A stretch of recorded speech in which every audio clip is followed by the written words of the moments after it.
Ever wondered how to light up an LED with just a DC motor? Let's make some electricity. Today, we'll show you how to make electricity with a DC motor. First, grab a small DC motor, some neodymium magnets, an LED or small bulb, and a few wires. Got all that? Great! Step 1. Connect 2 wires to your DC motor's terminals. This lets you hook it up to the LED later. Easy peasy, right? Step 2.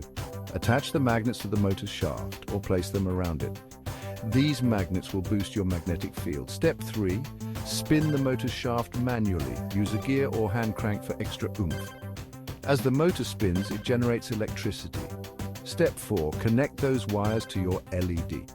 Give the motor another spin and voila, the LED lights up. Want a brighter light? Spin faster.